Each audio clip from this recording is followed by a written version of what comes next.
নবী সাল্লাল্লাহু আলাইহি ওয়াসাল্লাম বললেন, ওয়া মা সাবারা ওয়া মা সাবারা আসাউন নাসি সারাকাতা ওয়া মা সাবিরা। তোমরা কি জানো সবচেয়ে নিকৃষ্ট চোর, সবচেয়ে নিকৃষ্ট চোর যারা নামাজে চুরি করে, যারা নামাজে চুরি করে।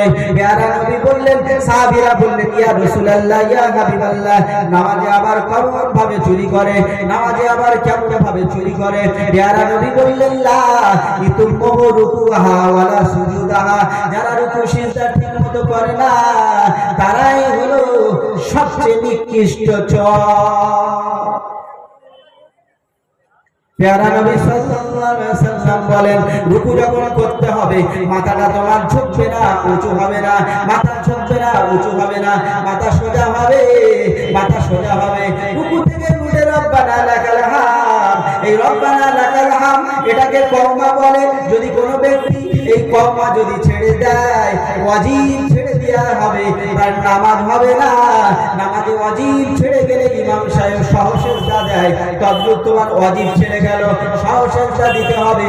রুকু করার পরে সোজা হয়ে দাঁড়াতে হবে, এক সেকেন্ড হলেও বান্দা দাঁড়াতে হবে। রব্বানা লাকাল হামদ পড়াটা ভালো, যদি না দাঁড়ানো হয় নামাজে ওয়াজিবই ছেড়ে দেয়া হবে।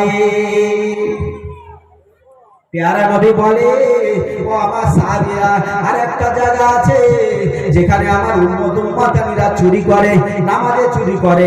এক সাজদা তখন দেয়, এক সাজদা দিয়ে সোজা হয়ে না বসে আবার সাজদায় চলে যায়। অনেক মুসল্লি দেখা যায় সাজদা দেয়, সোজা হয়ে বসে না, আবার সাজদায় চলে যায়। প্যারা নবী বললেন, ওই ব্যক্তিটা নিকৃষ্ট চোর। দুই সিজদার মাঝখানে বসা হলো জলসা, এই জলসা করা হলো ওয়াজিব। একবার সিজদা দিয়ে সোজা হয়ে বসতে হবে, এই বসাটা হলো ওয়াজিব। যে ব্যক্তিটা বসলো না, ওর নামাজে ওয়াজিব ছেড়ে গেল, নামাজটা কমজোর হয়ে গেল। সারা জীবন নামাজ পড়া হচ্ছে, এই নামাজে আমরা চুরি করে যাচ্ছি, নামাজে চুরি করে যাচ্ছি।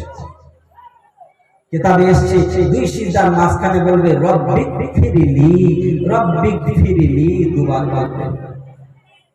আর বড় দোয়া যদি কেউ বলতে পারে সে বলবে, রব্বিক ফিরলি ওয়ারহামনি ওয়াহদিনি ওয়াজবুরনি ওয়াফিনি ওয়ারযুকনি ওয়ারফানি।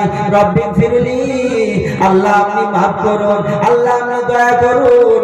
রব্বিক ফিরলি ওয়ারহামনি ওয়াহদিনি, আল্লাহ আমার হেদায়েতের উপরে আপনি পরিচালনা করো। ওয়াজবুরনি, আল্লাহ তাআলা ক্ষয়ক্ষতি থেকে আমাকে আপনি হেফাজত করো। ওয়ারফানি, আল্লাহ তাআলা আমাকে শান্তির উপরে আপনি প্রতিষ্ঠিত রাখো। ওয়ারযুকনি, আল্লাহ আমার রিজিকের রাস্তাটা আপনি প্রশস্ত করে দাও। আল্লাহ বলছে, বান্দা নামাজে বসো, আর আমি আল্লাহ আমার কাছে বেশি বেশি করে তোমরা চাইতে থাকো। তাহলে দুই সিজদার মাঝখানে সোজা হয়ে বসতে হবে। দোয়া না পড়লে চলবে, কিন্তু বসাটা তোমার জন্য ওয়াজিব, আর রুকু করার পরে সোজা হয়ে দাঁড়ানোটা তোমার জন্য ওয়াজিব। শোনার বাপু ভাইরা, আর আমরা যখন নিয়তবাদী, কেউ ভাই এমন ভাবে নিয়ত না, পুরো নামাজ পড়তে হবে, নামাজের মতো নামাজ পড়তে হবে। নবী যেমন দেখিয়েছে, এই হাত পুরো পশ্চিম দিকে থাকবে, পশ্চিম দিকে। এমনও নয়, এমনও নয়, হাত এরকম পশ্চিম দিকে থাকবে, পশ্চিম দিকে থাকবে, হাত মারতে হবে। নামাজের মতো যদি আমরা নামাজের মতো পড়ি, আল্লাহ রাব্বুল আলামিন প্যারা নবী সাল্লাল্লাহু আলাইহি ওয়াসাল্লাম জানিয়ে দেয়, ওরে আমার উম্মত উম্মতানিরা, যারা মুসল্লি বানে,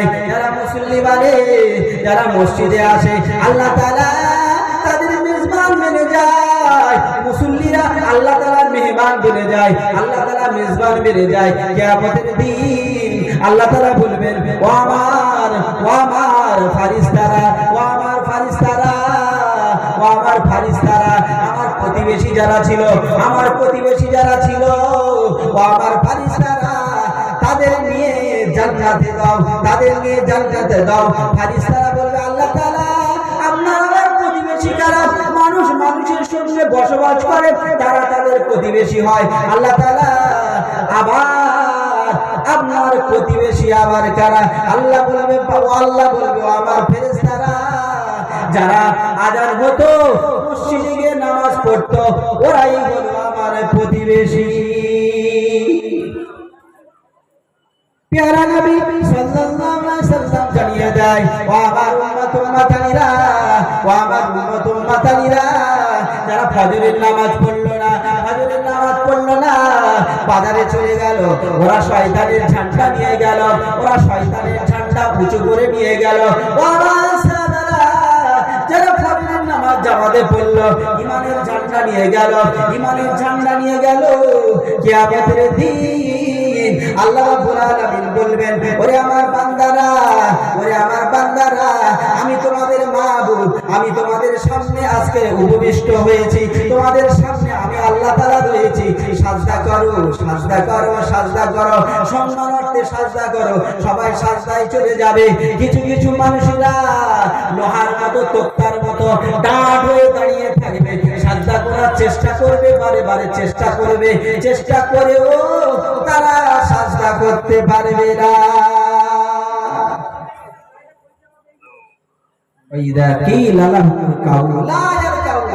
তারা চেষ্টা করতে পারবে না, বারে বারে বারে বারে চেষ্টা করবে।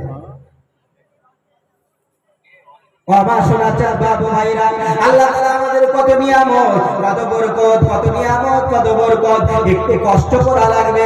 আল্লাহ রাব্বুল আলামিন জিবরাইল আলাইহিস সালাতু ওয়াস সালামকে বললেন, যাও যাও জিবরাইল, আমি জান্নাত কেমন তৈরি করেছি, জান্নাতটা একটু পরিদর্শন করো, জান্নাত একটু দর্শন করো। জিবরাইল আলাইহিস সালাতু ওয়াস সালাম জান্নাত দেখবেন, জান্নাত ভ্রমণ করবেন, ভ্রমণ করে বলবেন, আল্লাহ আল্লাহ তাআলা আপনি এত সুন্দর জান্নাত, এত সুন্দর জান্নাত তৈরি করেছেন মাবুদ। আমি জিবরাইল, আমার মনে হয় জান্নাতের কথাটা শুনবে, জান্নাতে না গিয়ে তারা থাকতে পারবে না। আমার মনে হয় সবাই জান্নাতি হয়ে যাবে, সবাই জান্নাতি হয়ে যাবে। আমার সোনার চাঁদ বাবু ভাইরা, আজকের একটা মেয়ের জন্য নিজের জীবন বিলীন করে দিচ্ছে, নিজের জীবন যা, ওই মেয়েটা আমার লাগবে। আমরা কিছুদিন আগে কেন ওই মেয়েটা লাগবে? আল্লাহু আকবার, আল্লাহু আকবার। হুজুর হুজুর মসজিদে বসে বলছে প্রেম করা জায়েজ। হুজুর মসজিদে বলছে প্রেম করা জায়েজ। প্যারা নবী সাল্লাল্লাহু আলাইহি সাল্লাম, প্যারা নবী সাল্লাল্লাহু আলাইহি সাল্লাম বলেন, এমন একটা সময় আসবে, এমন একটা সময় আসবে, মানুষের চারিদিক থেকে ফিতনা ঘিরে নেবে, মানুষের চারিদিক থেকে ফিতনা ঘিরে নেবে। ওই সময় ও আমার সাহাবীরা, ওই সময় ছোটরা বড় হবে ফিতনার মধ্যে, ছোটরা বড় হবে ফিতনার মধ্যে, বড়রা বড়রা বৃদ্ধ হবে ফিতনার মধ্যে। সাহাবীরা বললেন, ইয়া রাসূলুল্লাহ, ইয়া হাবিবাল্লাহ, ওই সময়টা কোন সময়, ওই সময়টা কখন আসবে? প্যারা নবী বললেন, ইজা ইজা কুসিরাত কুররাউকুম, যখন আবেদের সংখ্যা বেড়ে যাবে, যখন আবেদের সংখ্যা বেড়ে যাবে। আবেদ মানে যারা ইবাদত বান্দেগি করে, নামাজ পড়ে, ইবাদত বান্দেগি করে। নবী বললেন, যখন আবেদের সংখ্যা বেড়ে যাবে, তখন তোমরা দেখবে ফিতনা তাদের চারিদিকে ঘিরে নেবে। কি সর্বনাশ!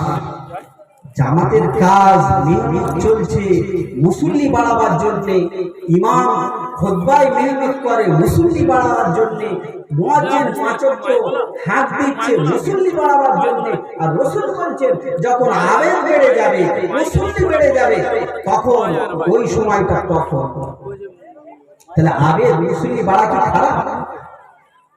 অপর হাদিসে প্যারা নবী সাল্লাল্লাহু আলাইহি ওয়াসাল্লাম বলেন, মাসাজিদুহুম আমিরাতুন ওয়া ইয়াকরাবু মিনাল হুদা, মাসাজিদুহুম আমিরাতুন ওয়া ইয়াকরাবু মিনাল হুদা। মসজিদগুলো ভরে যাবে, মসজিদগুলো ভরে যাবে, মসজিদে মুসল্লি হবে, মসজিদ ভরে যাবে, হেদায়েত থেকে খালি হয়ে যাবে, হেদায়েত থাকবে না। মসজিদে নামাজ হবে, বাইরে এসে সুদের টাকা গোনা হবে, ঘুষের টাকা নেওয়া হবে, নিজের ভাই নিজের বোনের জমি গুলো আত্মসাৎ আত্মসাৎ করে রেখে দেবে। নিজে জানে এই জমিটা আমার নয়, আমার ভাইয়ের হবে, এই দোকানটা আমার নয়, আমি জোর করে টাকা দিয়ে রেকর্ড করে আমি নিজের বলে চালাচ্ছি। ওর মন জানে এই জমিটা আমার নয়, এই দোকানটা আমার নয়, কিন্তু দুনিয়ার ক্ষেত্রে দুনিয়াদারি করতে গিয়ে ভাই বোনের জমি জায়গাগুলো নিজে করে করে খায়। রাসূল বলে মাসাজিদুহুম আমিরাতুন ওয়া মাসাবারা, মসজিদগুলো চাকচিক্য হবে, পাথর বসানো হবে, মসজিদের ভিতরে এসি বসানো হবে, কিন্তু ওয়াইয়া ফারাবুম মিনাল হুদা, হেদায়েত থেকে মানুষ খারেজ হয়ে যাবে।